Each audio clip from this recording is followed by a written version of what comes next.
ये घटना तो मेरी दीदी के साथ घटी थी फिलहाल, लेकिन जिसको भूत-वूत पकड़ता है ना, सुन के बड़ा मज़ा आता है। इसलिए ये कहानी मुझे बहुत इंटरेस्टिंग लगती है।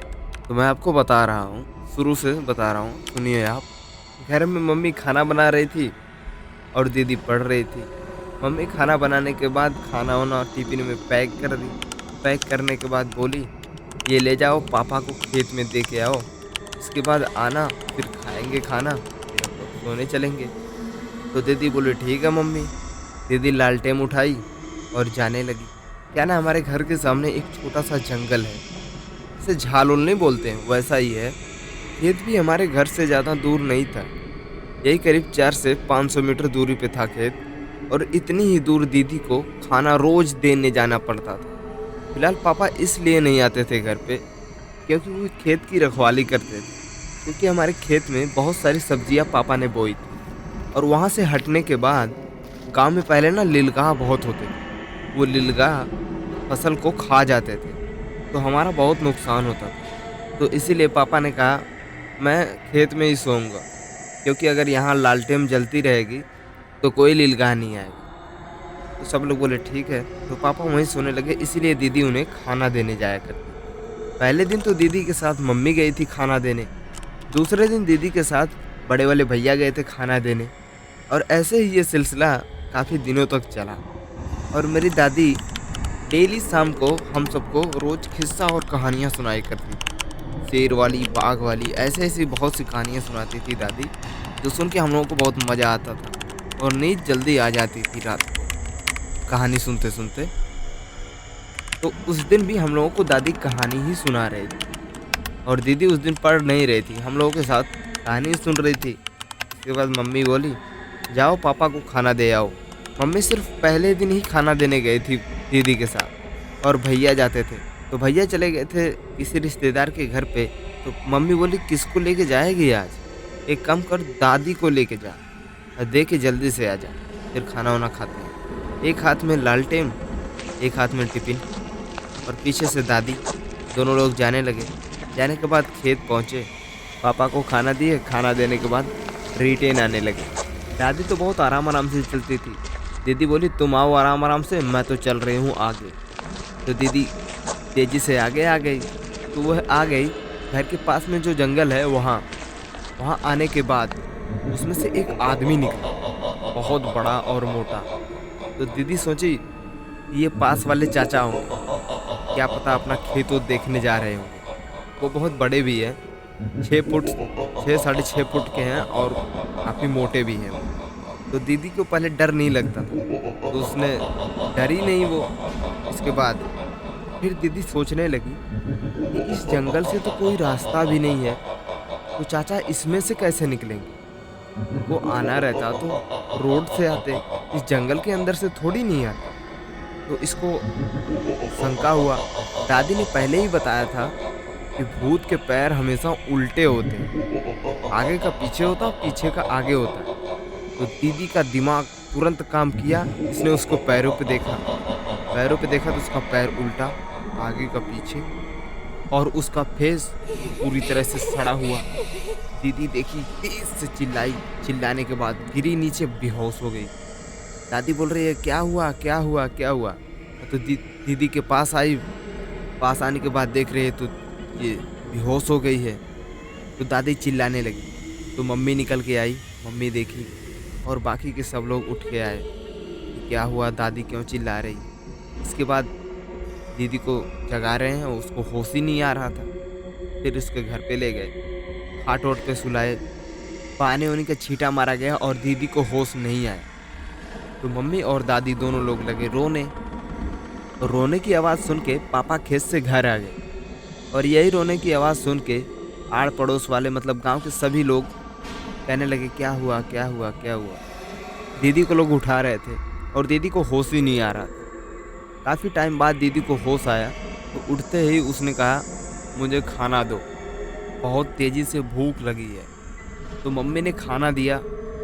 वो बहुत अजीब तरीके से खाना खा रही, इतने अजीब तरीके से जैसे कभी उसे देखा ही नहीं था खाना। मम्मी भी उसे कभी नहीं देखी थी इस तरह से खाना खाते हुए, और वो कुछ अजीब तरीके से खाना खा रही थी। तो सब लोग शौक हो गए। खाने के बाद बोल रही और है खाना? मम्मी बोली हाँ है। फिर जितना था सारा दे दी मम्मी, सारा खा गई। खाना खाने के बाद तेजी से लगी रोने। रोने के बाद पूछ रहे मम्मी हुआ क्या, रो क्यों रही है? इतना तेज तेज से लगी चिल्ला चिल्ला के हंसने। तो सब लोग बोल रहे हैं क्या हुआ इसको, इतना तेज तेज से क्यों हंस रही है? ऐसा देखने के बाद पापा तुरंत समझ गए। बोले लगता है इसको कुछ पकड़ लिया है। तो हमारे गांव में एक दादी रहती थी, वो मतलब दुर्गा माता की पूजा वूजा करती थी, तो वही थोड़ा बहुत सुखाई उखाई करती थी। तो जो भी कुछ होता था तो सब लोग पूरे गांव के उन्हीं के पास जाते थे। तो पापा और बगल वाले चाचा दोनों लोग उनके घर गए, तो उन्हें सब कुछ बताया कि ऐसा ऐसा हो गया था। फिर उन्होंने कहा ठीक है कोई बात नहीं, ठीक हो जाएगी। उसको भभूत दी, सॉरी पापा को भभूत दी, बोली इसको खिला देना और ये लो पानी पिला देना, सही हो जाएगा। बोले ठीक है। घर पे आए, पापा दीदी को खिलाए भभूत और पानी पिलाए, और वो फिर तेजी से हंसने लगी और बोली इससे कुछ नहीं होने वाला है मेरा, मतलब लड़के की तरह बोलने लगी। फिर पापा फिर उन्हीं के पास गए और बोले उसको लगता है कुछ पकड़ लिया है, वो बोल रही है लड़कों की तरह बोल रही है इससे कुछ नहीं होने वाला है मेरा। तो वह बोलने लगी दादी कि जाओ उसे यहीं लेके आओ। तो पापा ने बोला आप भी जल्द चलो, उसे कैसे ले आएंगे? तो दादी बोले अच्छा ठीक है रुको चलते हैं। फिर दादी साथ में आई घर पे और मम्मी से मांगी उपला। उपला के बाद उपला में आग लगा के वो आग बनाने लगी। आग बनाने के बाद वो सूखे मिर्चे की हवन करने लगी। दादी सूखे मिर्चे की हवन करने लगी। ये देखकर भूत बोला इससे मेरा कुछ नहीं होने वाला है, तू जो करना चाहती है कर ले, मेरा कुछ हो ही नहीं सकता। तो दादी बोली अच्छा ठीक है अभी पता चलेगा तेरे को, रुक जा। तो दादी कोई मंत्र वंत्र नहीं जानती थी, बस दुर्गा माता को पूजती थी और दुर्गा माता उनके ऊपर सवार हो जाती थी, बस वो इतना ही जानती थी और बाकी सब वो दुर्गा माता करती थी। तो उन्होंने पता नहीं क्या किया हुआ। उसके बाद दुर्गा माता आई, फिर वो ज़ोर ज़ोर से रोने लगा, बोला नहीं मुझे छोड़ दो, मुझे छोड़ दो, मैं किसी को परेशान नहीं करूँगा, छोड़ दो छोड़ दो। तो दादी बोल रही हैं, पता नहीं दादी बोल रही थी कि दादी बोल रही थी कि दुर्गा माता बोल रही थी। बोली अभी तो बोल रहा था कि नहीं जाऊँगा, तो अब क्या हुआ? कह रहा मुझे जलाओ मत, मैं चला जाऊँगा, मैं किसी को परेशान नहीं करूँगा। भूत बोला मुझे भस्म मत करो, मैं अभी चला जाता हूँ, किसी को परेशान नहीं करूँगा, इस गांव को इसी को नहीं बल्कि किसी को नहीं परेशान करूँगा। तो दादी बोली नहीं जाना नहीं है, तो रुक अभी। इसके बाद आधे घंटे तक दीदी खेलने लगी, भूत बोलने लगा। इसके बाद आधे घंटे तक ये सिलसिला चला। चलने के बाद दादी बोली एक ही शर्त पे छोड़ूंगी, फूंक के चाटो, इसके बाद तुम्हें छोड़ूंगी, नहीं तो नहीं छोड़ूंगी। तो बोला मैं सब कुछ करूंगी बस मुझे छोड़ दो। तो दादी ने बोला ठीक है, चप्पल पे थूको फिर उसी को चाटो, इसके बाद मैं मानूंगी, नहीं तो तुम्हारा भरोसा नहीं है। इसके बाद उसने थूका चप्पल पे, फिर चाटा। चाटने के बाद दादी बोली अब जाओ, अब इसे ही नहीं किसी को मत परेशान करना। बोला ठीक है, मैं आज के बाद किसी को नहीं परेशान करूँगा। इसके बाद वो जैसे दीदी के शरीर से निकल के गया, फिर दीदी उठी, बोल रहे मम्मी मेरी शरीर दर्द कर रही है, इतने लोग क्यों आए हुए हैं, मुझे क्या हुआ था? मम्मी बोली कुछ नहीं हुआ था, चलो मैं तुम्हारे शरीर की मालिश कर देती हूँ, सही हो जाएगा। तो दीदी बोली चलो। कह रही है खाना दो। मम्मी ने फिर से खाना बनाया, उसे खिलाया, सब लोग अपने अपने घर गए। ये करते करते करीब 3 बज गए थे। 3 बजे लोग सोने गए।